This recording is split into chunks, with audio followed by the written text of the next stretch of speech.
안녕하십니까? 이번 시간은 2회차 시간으로서요. 디지털 트랜스포메이션의 성공 요건, 어떤 것들이 있어야 성공하느냐. 사실은 1회차에서 한번 말씀을 드렸습니다만은 다시 한번 좀 살펴보고요. 그 다음에 글로벌 기업들의 사례라든지, 그리고 우리나라의 그 금융회사들이 이 디지털 트랜스포메이션 시대에 맞춰서 어떤 변화들이 있는가, 이런 것들을 간략하게 살펴보시면 좋겠습니다. 여러분, 요 화면의 왼쪽에 제가 이 디지털 금융을 하면서 요 사진을 제가 이제 한 1년 반 전에 미국 잠깐 갔다가 찍은 사진인데, 센트럴파크 안에 있는 동상이죠. 여러분들 우리 금융 하면 지금 미국의 자본주의는 금융 자본이다라고 얘기할 수 있도록 금융의 틀을 마련한 사람이 있죠. 그 알렉산더 해밀턴입니다. 사실은 바라보는 쪽이 그 증권거래소 쪽을 향해서 바라보고 있다, 뭐 이렇게 얘기하는 사람도 있습니다만은, 어쨌든 약 200년 전에 금융의 기반을 틀을 마련한 이 알렉산더 해밀턴. 여러분들 그 미 달러에 보면 그 미국 대통령이 아니면서도 미 달러 화폐의 그 뭡니까 모델로 들어간 사람이 이제 두 사람이 있죠. 이 해밀턴하고 백불의 프랭클린입니다. 그 사람은 이제 대표적인 과학자라고 얘기할 수 있다면, 이 사람은 금융가이면서 정치가 있죠. 뭐 이 사람의 그 뭡니까 그 히든 스토리가 굉장히 많은데, 그 가장 많이 이제 회자되는 것 중에 하나가 결국 죽음이죠. 결국은 그 정치적인 어떤 적이었던 그 당시 부통령과 그 유역지 옆에 있는 유저지 가서 지금 보통 영화에서 많이 볼틱한 서부의 결투를 벌였죠. 그러면서 이제 죽습니다만은, 어쨌든 10불의 표지 모델로 있는 사람이 해밀턴. 이 사람이 지금 우리 이 디지털 트랜스포메이션 또는 디지털 이 금융의 변화를 보면서 어떤 생각을 하고 있을까, 이런 생각이 나서 제가 이 화면에다가 이 사진을 붙이게 된 배경이 있다, 이런 말씀을 드릴 수가 있겠습니다. 자, 이번 시간에 어떤 성공 요건, 기업들의 사례, 이런 것들을 보죠. 자, 성공 요건. 아까 미니 이제 그 컨설팅 회사에서 그 정의를 내린 성공 요건입니다. 아까도 한번 봤었죠? 결국 고객 경험에서 이런 것들, 이 고객 경험들을 추적하려면 반드시 뭐가 있어야 된다? 데이터 기반의 고객 분석. 그러니까 주먹구구식의 분석이 아니라 고객에 대한 정확한 분석이 필요하고, 이런 것들이 통해서 초개인화, 맞춤형 마케팅이 나타나는 거죠. 그럼으로써 결국은 매출에 기여를 하는 거죠. 최근에 어떤 시대입니까? 아까도 한번 얘기하겠습니다. 물건을 주문해야 어떤 시대에서 이 고객이 이 물건을 주문할 거야 라고 예측을 해서, 그쵸? 드론으로 집 앞에 물건을 배달해서 사겠느냐 물어보고, 사겠다고 하면 결제하지만 안 사겠다면 돌아가면 되는 거죠. 이런 시대로 이제 가고 있는 거죠. 그 다음에 비즈니스 모델을 그러한 것들로 변환이 돼야 된다는 거죠. 과거 전통적인 어떤 모델에 의해서 단지 기술만 붙이는, 접목하는 게 아니라 모델, BM 자체를 변화해야 된다는 거죠. 비즈니스의 디지털화. 그리고 이러한 새로운 것들 통해서 신규 디지털 비즈니스를 창출해낼 수 있어야 되는 거죠. 그러한 것들이 안에서만 이루어지는 게 아니라 적극적인 인수를 통해서, 우리 핀테크 기업이라고 하죠. 핀테크.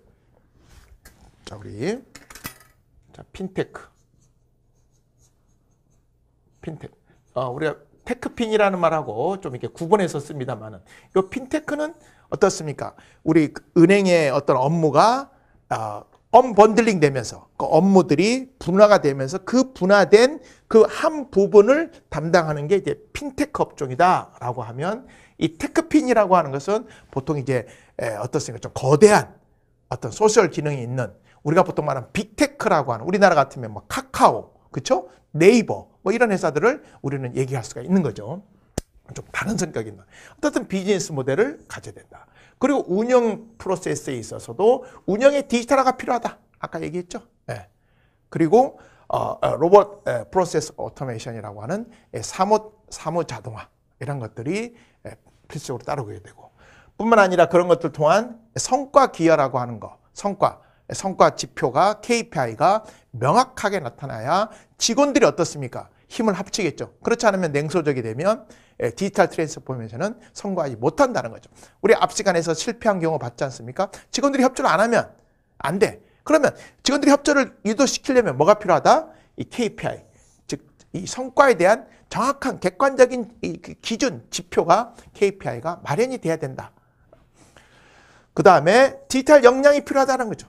자, 디지털 역량이라고 하는 것은 전문가들을 영입할 수가 있죠. 뭐 뒤에서 소개해서 보면 알겠지만은 디지털 금융과 관련 회사들이라든지 글로벌 기업들이, 성공한 기업들이 이 전문가들, 특히 뭐 과학과 수학과 이런 관련한 이 전문가들을 굉장히 많이 영입한 사례들을 볼 수가 있고, 그 다음에 너무 다 내부에서만 할 게 아니라 그러한 기술을 갖고 있는 스타트업 기업들을 어떻게 해요? 인수를 할 수가 있다는 거죠. 인수합병이 일어날 수도 있고, 또는 내부 인력도 양성하는. 그래서 우리나라에 보면은 뭐 KB국민은행이라든지 몇몇 신한은행, 몇몇 은행들이 뭐 직원의 디지털화 뭐 이런 명명하에 내부 교육들을 많이 시키고 있는 거죠. 이제 시작을 하는 거죠, 사실은. 이런 디지털 역량을 키워야 된다. 그래서 네 가지를 이 캔미니 컨설팅에서는 이 성공 요건으로 얘기를 하고 있다. 이런 성공 요건 우리가 눈에 볼 수가 있습니다. 그래서 이러한 디지털 전환 기업이 결국 그래 디지털 전환으로 해서 성공하는, 여기 뭐 핀테크 기업들이 나오죠. 그 다음에 이제 빅데이터 기업들, 하드웨어 기업들, 그렇죠? 부동산 회사들 등등의 많은 회사들이 보입니다. 그래서 결국은 이러한 디지털 전환을 통해서, 그렇죠? 신기술을 도입하고 운영 프로세스의 어떤 발전을 통해서 결국 이게 뭡니까? 기업의 가치가 올라가겠죠. 수익도 많이 날 거고. 그러면 수익이 올라가면 그렇게 누구한테 혜택이 가는 거예요? 주주들한테 이익이 되는 거죠. 기업 가치가. 그래서 요즘에 꿈의 기업이라는 말들을 얘기하지 않습니까, 여러분들? 그렇죠? 예. 사실 어떻게 보면 어떤 기업들의 주가를 과거 전통적인 어떤 재무제표의 평가로는 설명이 안 되는 기업들의 주식들이 쏟아지고 나오고 있지 않습니까? 그렇죠? 디지털 전환이 갖고 오는 시대다. 유니콘 기업, 데카콘 기업들이 탄생하게 된다라는 것을 얘기할 수 있죠. 데카콘 이런 것들 얘기할 수가 있습니다. 자, 그러면 구체적으로 디지털 전환 기업의 구체적인 사례를 한번 보겠습니다. 요 베스트바이, 사실은 여러분들 과거에 미국을 방문했던 사람들은 요 로고가 더 생각이 이제 많이 날 거예요. 과거에 이걸 쓰다가 지금은 이걸 안 쓰고 이렇게 바뀌었는데, 어쨌든 뭐 이 베스트바이를 얘기하면 이제 우리나라로 치면은 뭐 굳이 이가 대표적인 유사한 기업을 얘기하라 그러면 뭐 하이마트 정도 얘기할 수가 있겠죠. 여러분 하이마트 보면 뭐 여러 가지 그 회사의 전자제품을 또는 컴퓨터 관련 것들을 종합해서 판매하는 데 아닙니까? 베스트바이가 그렇게 이해하면 될 것이다. 그런데 이 베스트바이가 어떻겠습니까? 이 오프라인 매장을 갖고 이런 전자제품을 파는 그런 데란 말이에요. 그럼 이런 데들은 어떤 위험이 있겠어요? 아마존 같은 온라인 회사들이 등장으로, 그렇죠? 경쟁을 해야 되는 거잖아요. 그래서 이 리니블루라고 하는 새롭게 디지털 전환 수입을 하게 되고, 결국 인터넷과 비교해서도 최저가 전략을 계속 추구를 했고, 그리고 오프라인 매장을 통해서 뭘 한다고요? 아마존을 대응한다. 자, 아마존은 어떻습니까? 우리가 그 온라인 서점으로 시작했지만 지금은 크라우딩 컴퓨터 AWS로 도약하고 있는 아주 세계적인 기업 아닙니까? 그렇죠? 그럼 여기서 갖고 있지 못한 자기들의 오프라인의 매장을 어떻게 활용할 것이냐라고 하는 부분을 체험형 매장으로 변신을 통해서 삶을 풍요롭게 만든다라고 하는 것에서 주안점을 뒀죠. 그러면서 디지털 전환을 갖고 오게 됩니다. 배송 시간 단축. 사실은 이걸 듣는 여러분들, 우리나라처럼 이 로켓 배송이 가능한 우리나라에서는 뭐 배송 시간 단축이 무슨 의미가 있느냐라고 하지만, 사실 미국 같은 경우에는 온라인 주문을 해도 너무 거래상 그런 거래분의 여러 가지 제약 등등으로 해서 뭐 3일 이상, 뭐 5일 뭐 이렇게 걸리거든요. 그런데 배송 시간 단축이 뭐냐면 옴니 채널을 가동시키는 거죠. 온라인을 주문해서 수요자인 내가 거기 매장을 방문해서 물건을 픽업받는 거죠. 이런 것들. 그럼 고객 입장에서는 빨리 전자제품을 보고 싶을 때 그 시간이 있잖아요. 내일 보는 것보다 오늘 보고 싶지 않습니까? 그러면 내가 오늘 주문해서 가서 퇴근길에 가서 받는 거죠. 뿐만 아니라 가정방문 상담 서비스를 제공해서 그 어떤 그 전문가가, 이게 스쿼드라고 하죠. 스쿼드가 뭐 괴짜 뭐 이런 말이죠. 괴짜. 이 긱 스쿼드. 이 긱이라고 하는 것이 뭐 괴짜란 말 아닙니까? 그렇죠? 긱 스쿼드가 방문해서 제품을 수선해 준단 말이에요. 그 1년에 일정 정액 요금만 내면 수선해주고 뭐 설명도 해주고 뿐만 아니라 마케팅에 있어서도 변화를 갖고 오는데 데이터 분석을 통해서 아까 이 개개인의 맞춤형 추천 이걸 우리는 그 하이퍼 퍼스널라이제이션 즉 초개인화 뭐 최근에는 뭐 초개인화가 여러 어떤 업종에서도 많이 씁니다만 추천을 해주고 지원 서비스를 제공한다. 아까도 얘기했죠? 사전에 온라인을 주문하고 픽업 서비스를 한다. 최근에는 뭐 코로나 시대다 보니까 이걸 어떻게 좀 대처하겠어요? 매장을 오픈 안 한단 말이에요. 들어갈 수가 없어. 어떤 매장은 아예 코로나 시대가 되다 보니까. 근데 여러분 큰 물건 사러 가려면 어떤 물건 살 때 가장 부담이 뭐예요? 주차장에 내려서 걸어 들어가서 그걸 들고 오고 뭐 이런 것들이 좀 고민들이 있지 않습니까? 이런 것도 어떻대요? 어떤 주차장을 미리 딱 지정해서 내가 어디에 있다라고 하면 베스트바이 직원이 그 주차장까지 갖다 주는 거죠. 그 물건만 인수하는 거예요. 이런 것들이 결국은 뭡니까? 디지털이 갖고 온 트랜스포메이션이겠죠. 이런 것들의 변신을 통해서 결국 아마존 고객도 있겠지만 자기 고객들이 충분히 있다라고 보고 전환함으로써 성공한 그러한 대표적인 사례다. 이렇게 얘기할 수가 있죠. 예. 그 다음에 두 번째는 타겟 코퍼레이션. 뭐 어떻게 하다 보니까 이제 뭐 대부분 다 미네소타. 아까 어디죠? 여기 베스트바이도 이제 본사가 미네소타주에 있는데 이것도 이제 미네소타주에 있죠. 동부 그러니까 중부 쪽에 있는 도시죠. 뭐 종교의 도시라 할 정도로 우리나라 분들이 이제 그 입양을 아주 많이 간 주 중에 하나가 이제 미네소타주입니다. 종교의 주라고 할 수 있죠. 그래서 여러분 가끔 보면은 이제 입양 가신 분들이 한국에 와서 자기의 부모를 찾는 분들 보면 주소가 이쪽에 주소를 많이 우리가 눈에 볼 수 있죠. 거기에 주도죠. 미네아폴리스입니다. 여기에 본사를 두고 있습니다. 가공식품, 일용자파, 뭐 하이퍼마켓이죠. 슈퍼타겟이라고 할 수 있는 이런 할인점을 운영하는 것이 타겟입니다. 타겟 코퍼레이션, 타겟이라고 하는데 이거 역시도 이 옴니 채널 시대에 부응하는 거죠. 그래서 소비자가 온라인을 주문하면 매장에 가서 픽업하는. 사실 이걸 들으니까 여러분들 같은 경우는 우리는 뭐 새벽 배송이 있는 거죠. 그러니까 우리나라는 그만큼 또 땅덩이도 좁고 그렇죠? 이게 가능한 거죠. 미국은 뭐 하나의 주만 해도 우리나라보다 큰 데 있지 않습니까? 예. 근데 이런 것들이 바로 픽업할 수 있는 이런 옴니 채널 그렇죠?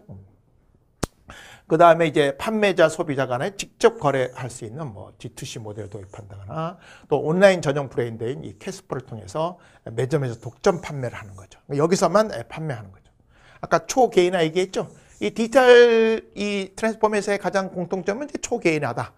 우리말로 얘기하면 그리고 고객의 니즈를 정확하게 디지털로 분석해서 고객에 맞춤된 이런 서비스를 지속을 추구할 수 있다. 뿐만 아니라 이 타겟 이 코퍼레이션은 매장들을 지속적으로 리모델링해서 고객이 편리하게끔 고객의 소비자들 그러니까 리모델링 한다는 건 뭡니까? 물건들이 어디에 있어야 그게 더 소비자들의 손에 많이 가는 것들을 파악하는 거죠. 그렇죠? 이런 빅데이터 시대에 가장 얘기하는 뭐 그런 얘기 하잖아요. 기저귀를 사는 사람이 맥주를 가장 많이 사더라는 거죠. 기저귀와 맥주를 같이 진열해야 된다는 이런 거죠. 그래서 매장 리모델링을 지속 진행함으로써 이러한 디지털 전환에 성공한 사례로 꼽히고 있다. 이렇게 얘기할 수가 있겠습니다. 그 다음에 이제 해즈블, 이 대표적인 그 왕구, 문구, 시작은 이제 뭐 장난감으로 시작한 문구로 시작한 장난감이지만 지금은 우리가 이제 보드게임 뭐 이런 걸로 유명한데 사실 우리나라 분에게 가장 이제 트랜스포머 우리 그 변신 로봇 있죠. 그 자동차가 뭐 한때 우리나라에서 열풍 불어서 그 부모님들의 그 주머니 사정을 굉장히 어렵게 만든 수만 원, 뭐 10만 원이 넘는 때로는 그 자동차이면서도 로봇으로 변신하는 왕구를 생산한 트랜스포머로 유명한 회사가 바로 해즈볼로입니다. 왕구 생산에다가 이제 그 보드 게임 이런 특히 이제 뭐 이런 모노폴리 이런 것들이 대표적인 회사가 해즈볼로인데 여기서도 보시면은 대표적인 변신 전략으로 리메이크 이미지 다 바꾸는 거죠. 이미지를 리이벤트, 리에그나이트. 그래서 이러한 어떤 변신 전략을 통해서 이러한 것들은 이제 디지털과 데이터 전략을 통해서 투자가 이루어지고 또 이 구매하는 사람이 누굽니까? 부모죠. 부모님을 마케팅에 초점을 맞추더라. 데이터를 활용한 맞춤형. 이게 또 초개인화잖아요. 그렇죠? 초개인화. 고객의 니즈를 파고 마찰 없는 그러니까 정보의 어떤 비대칭성을 없애는 그런 경험 등을 적용한다. 특히 여러분 우리나라도 최근에 보면 뭐 음악 중에서도 90년대 또는 90년대에서 2000년 초반대 그 우리 댄스 음악이 굉장히 유행했잖아요. 근데 그게 부모들이 들었고 지금 자녀들이 들어도 괜찮아. 그런 것들이 다시 뜨고 있다. 그러니까 어린 시절의 어떤 향수를 마찬가지 장난감에서도 캐릭터를 맞추고 그런 것들을 그냥 그 과거 장난감이 아니라 최근에 맞춰서 이렇게 트랜스포머 같은 것들이 나타나는 이 장난감 캐릭터와 미래지향적 그런 것들이 뭡니까? 뭐 게이머 연결한다거나 그렇죠? 이름으로써 성공한. 그래서 대표적으로 이거죠. 스토리텔링. 브랜드나 스토리텔링 중에서 최고 놀이 경험을 하는 것이 회사의 사명이다라고 해서 CEO가 밝히고 있죠. 마케팅에서도 디지털 마케팅. 그래서 이러한 대표적인 성공 사례 해집으로도 이 그 성공한 그 내용들을 보면 비슷한 내용들을 우리가 살펴볼 수가 있다. 이렇게 얘기할 수가 있겠죠. 그 다음에 홈 디팟인데요. 홈 디팟 같은 경우에는 이제 건축 자재, 인테리어 디자인 뭐 이런 것들을 판매하는 대표적인 회사입니다. 여기서도 마찬가지죠. 옴니입니다. 오프라인, 온라인 쇼핑 경험을 통합해서 계산해서 이런 것들을 하겠다. 뭐 엄청난 투자들을 하고 전문가를 외부 영입하고 아까 얘기했었죠. 그런 거에 대해 전문가를 외부 영입. 그러니까 그게 폐쇄적인 조직이 아니니까 가능한 거죠. 옴니 채널.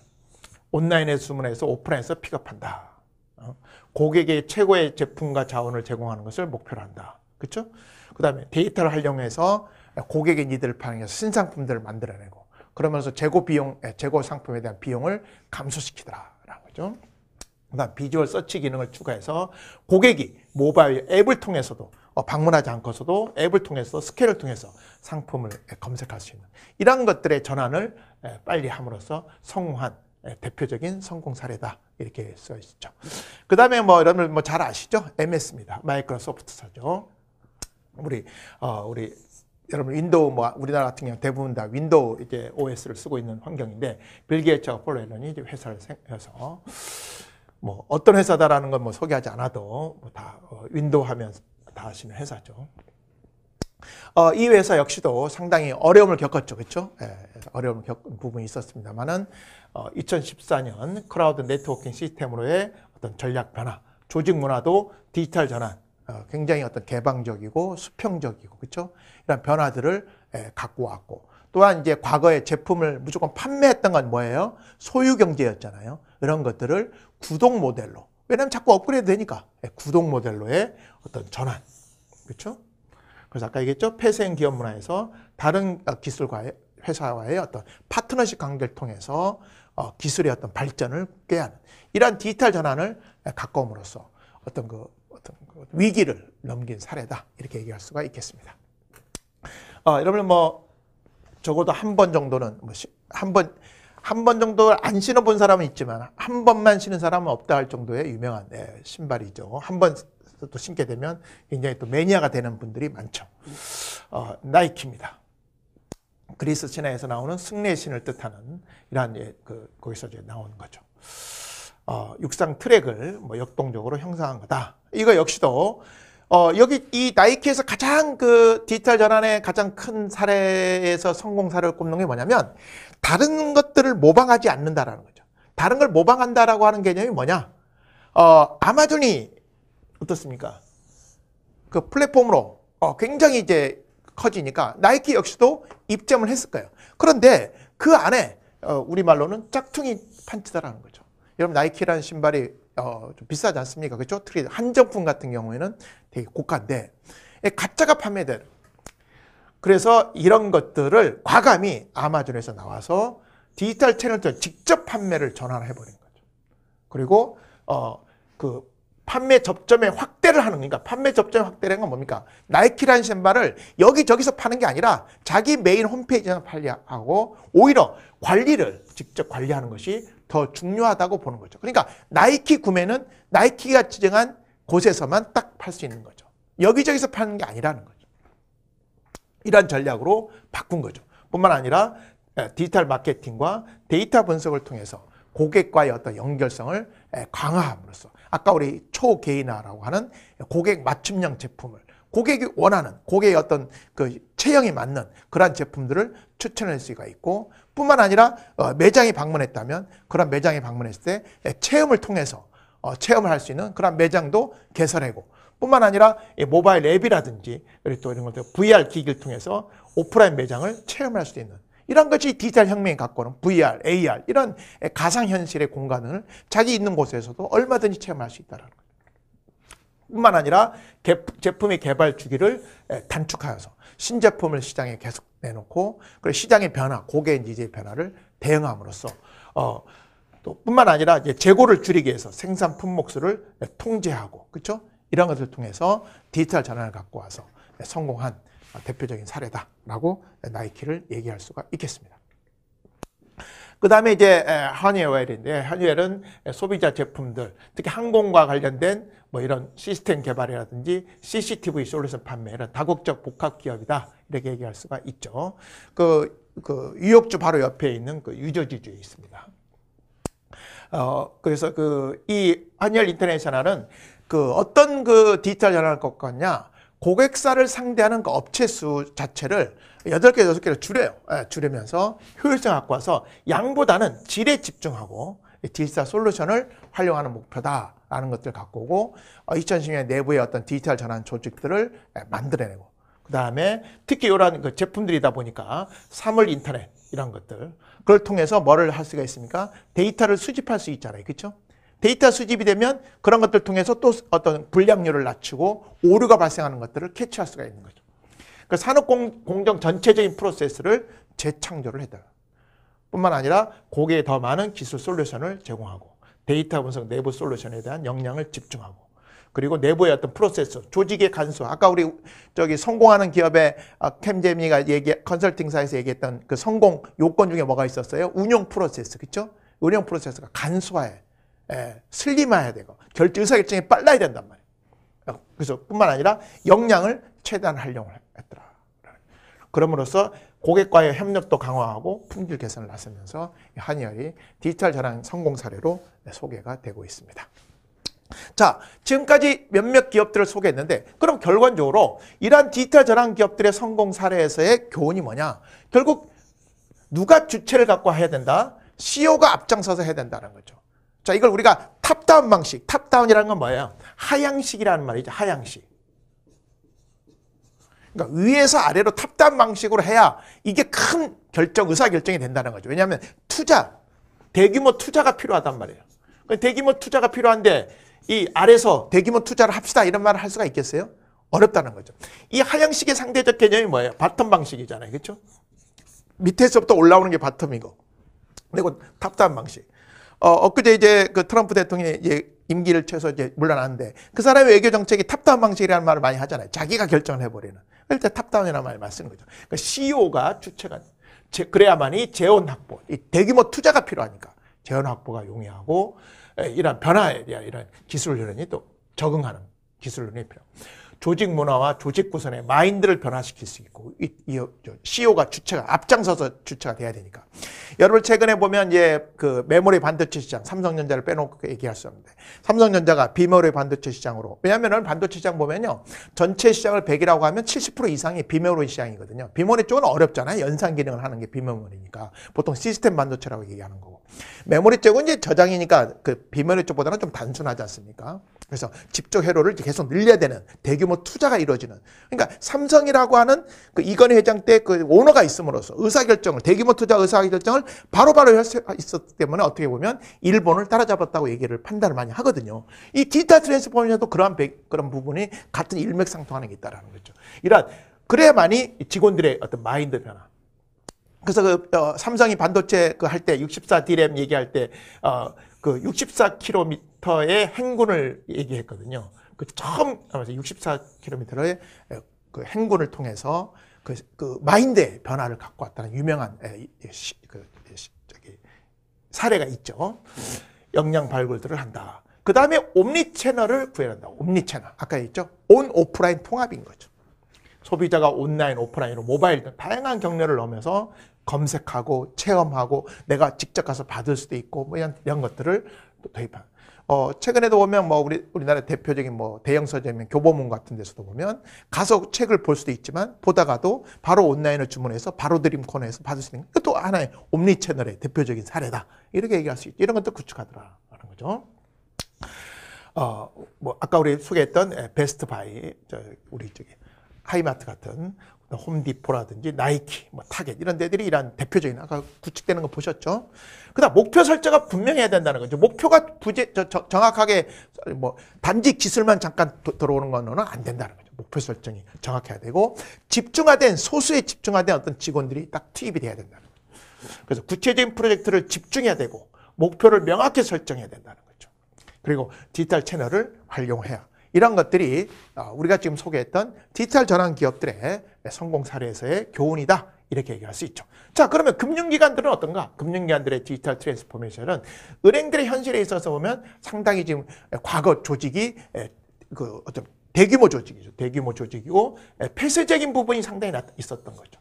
그래서 디지털 트랜스포메이션이 상당히 어려웠던 부분이 좀 있다. 그 다음에 최근에 또 어떻습니까? IT 기업들이 금융권을 지출하는 그런 환경에 지금 놓여 있는 거죠. 과거에는 은행 간 경쟁만, 은행끼리 또는 뭐 금융기관의 경쟁했다면 빅테크, 아까 또는 이제 테크핀이라고 하는 뭐 우리나라 같으면 뭐 네이버, 카카오 이런 정도를 뭐 테크핀이라고 얘기할 수 있습니다, 여러분. 그런데 어떻습니까? 이 테크핀은 막대한 고객의 데이터를 갖고 있는 거죠. 그렇죠? 뭐 은행들은 많이 갖고 있어야 1000만이지만 뭐 네이버나 카카오 같은 경우는 뭐 3천만 명의 고객들을 갖고 있는 거예요. 데이터를 갖고 있는. 이런 빅테크, 테크핀 기업 간의 경쟁으로 바뀌고 있다. 은행들의 예대 수익 마진이 점점 감소하고 있고, 여러분 뉴스에서 많이 보이죠? 뭐 명예퇴직의 인력들이 감축됨으로써. 그리고 또 무인 점포, 그렇죠? 요즘은 뭐 객장보다는 오히려 그 ATM 이런 쪽에 더 붐비는 경우가 더 많고, 그렇죠? 뭐 인터넷 뱅킹 등으로 사실 돈이 종이 돈이 필요. 여러분들 과거에는 집에서 밖에 나올 때 항상 지갑에 돈이 있어야 됐지만 지금 어떻습니까? 돈이 없고 카드 한 장만 있으면, 그렇죠? 또는 뭐 앱 카드로 갖고 있는 사람들은 카드가 없어도 휴대폰만 있으면, 그렇죠? 뭐 버스를 타고 거기서 앱 카드를 활용해서 버스도 타고 식사하고 얼마든지 할 수 있는, 그러니까 돈이 별로 필요 없어요. 그냥 은행 갈 일이 별로 없어지는 거죠. 점포도 소형화되고 있다. 이런 것들이 지금 환경의 변화다. 이렇게 금융회사들의 변화다. 이렇게 얘기할 수가 있겠습니다. 자, 그러면 디지털 금융과 이제 핀테크 쪽을 보면 디지털 금융이라고 하는 것은 아까 뭐 암호화폐 또는 전자화폐, 전자지급결제, 인터넷 뱅킹, 현금 없는 사회가 우리가 디지털 금융이다. 이렇게 얘기할 수가 있죠. 역사적 흐름으로 본다면 과거 이제 80년대 전후 또는 90년대 전까지 뭐 현금 자동화 집기, 우리 캐시 디스펜서라고 하는 CD기, 또는 이제 90년대 들어서는 오토 텔러 머신이라고 하는 ATM기, 여러분 입금도 하고 지급도 하는 거 있죠? ATM기 이런 것들이 들어왔던 시대가 있다. 그다음 2000년 전후 인터넷이 일반화되면서 인터넷 뱅킹이 들어오게 되고, 그 다음에 이제 우리 모바일 휴대폰이 일반화되면서 모바일 뱅킹이 되면서 지금은 이제 모바일에서 다시 스마트폰이 시대가 됐죠, 그렇죠? 그러면서 지금은 핀테크 시대로 이제 가게 됐다. 그래서 금융 서비스의 진화 배경에는 어떤 게 있느냐라는 것을 우리는 정리해 볼 수가 있죠. 대표적으로 뭐죠? 디지털 기술이 발달하고 인터넷이 발달하고 규제 완화, 우리가 데이터 3법, 뒤에 가서 배우겠습니다만 그런 완화, 가명 정보에 대해서도 여러 가지 분석을 할 수 있는, 그렇죠? 고객의 동의 없이도 분석할 수 있는 이런 규제 완화들이 계속 느리지만 계속하고 있다는 거예요. 그리고 금융 거래 방식이 뭐 P2P처럼 거래 방식들이 매우 다양하다라는 거죠. 돈을 조달할 필요할 때 과거에는 은행만 가였지만 지금은 크라우딩 펀딩이라고 해서 있죠. 우리 YG라고 하는 대표적인 회사가 있는데 그걸 통해서 크라우딩 펀딩을 해서 하는 다양한 방식의 금융거래 방식이 나타남으로써 금융 서비스가 진화하고 있다. 이렇게 얘기할 수가 있죠. 핀테크, 즉 파이낸셜과 테크놀로지의 합성이죠. 즉 이런 우리가 기술적인 면이 금융과 합쳐졌다. 이런 걸 우리는 핀테크란 말, 이게 오래된 얘기니까요. 서비스 혁신의 대표적인 얘기를 할 수 있다. 모바일 뱅크, 앱카드, 우리 이미 일상에 와서 이걸 제가 설명할 필요는 없을 것 같아요. 이런 것들이 우리가 핀테크. 결국 지급 결제 문제, 해외 송금도 이제 5,000불이죠. 5,000불까지는 소액 송금 업체들이 있단 말이에요. 소액 송금만 전문하는. 그 다음에 아까 자금, 우리 필요로 할 때 크라우딩 펀드를 통해서 자금 조달이 이루어지고, 자금이 필요할 때 피어 투 피어, 개인 간에 직접, 그쵸? 직접 자금 대여자와 수요자 간에 직접 플랫폼 안에서 이루어지는 P2B 대출, 8%라든지 땡땡 펀딩 이런 회사들이 있죠. 여러분 P2 P2P 금융협회라고 있습니다. 그 협회 들어가 보면 명단들이 쫙 나와 있어요. 그 다음에 이제 뭐 자산운용, 인터넷 뱅킹, 비트코인 뭐 이런 것들이 다양한 우리 핀테크의 하나의 그 영역이다. 이렇게 얘기할 수가 있겠네요. 자, 이걸 또 다른 각도에서 보면 이제 금융 플랫폼이 있다라는 거죠. 플랫폼이 있고 결국은 플랫폼이라는 거죠. P2P 대출에서도 플랫폼에서 일어나는 거고, 그 다음 크라우딩 펀드도 이제 플랫폼 안에서도 이루어지는 거죠. 그 다음에 데이터 산업, 데이터를 통한 여러 가지 비즈니스 모델을 만들어낼 수 있죠. 우리나라의 뭐 대표적인 뱅크샐러드 같은 데서들은 고객의 데이터, 마이 데이터를 갖고 자산 관리, 고객의 어떤 맞춤형 어떤 금융 상품을 추천할 수 있고, 또는 보험에 관한 어떤 인슈어테크 뭐 이런 것들을 얘기할 수 있죠. 결제 송금, 여러분 땡땡페이, 그렇죠? 땡땡페이. 여러분들 뭐 스마트폰에 많이 사용하잖아요. 간편 결제라든지 간편 송금, 토스죠. 토스 은행도 이제 인터넷 은행도 이제 출범하게 되는데, 외화 송금, 인터넷 이런 결제 송금, 그 다음에 금융에 있어서의 어떤 소프트웨어적인 거, 블록체인이라든지 계좌 개설할 때 창구에 가는 시대가 아니라 지금은 휴대폰에서 자기 신분증을 사진 찍으면 한 5분 이내에 비대면으로 얼마든지 계좌 개설이 가능한 비대면 시대로 가고 있는 것들이죠. 이러한 것들이 금융의 디지털 플랫폼에서의 어떤 공통사항이다. 이렇게 얘기할 수가 있겠습니다. 결국 이 비대면 거래가 대폭적으로 증가하는 것들이 나타나는 거죠.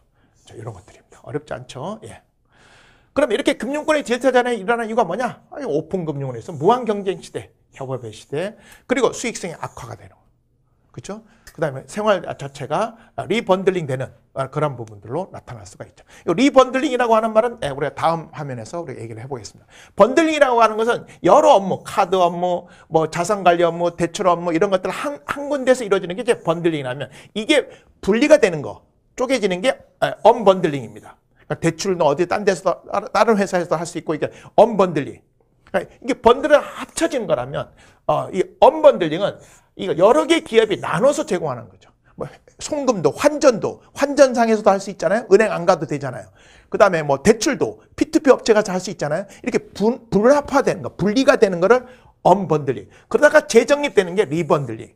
이런 최근에 이제 핀테크 업체들, 테크핀 업체들, 그러니까 네이버라든지 이런 데서는 리번들링이 일어나는 거죠.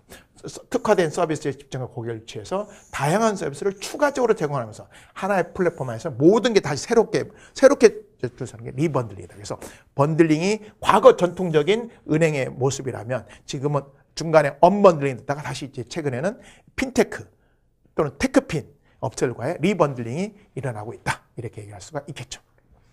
자, 테크핀 아까 얘기했죠. 빅테크 업체라고 얘기할 수 있어요. 금융권의 진출 본격화. 특히 이제 가파라고 하는, 여러분 잘 아시죠? 뭐 구글, 애플.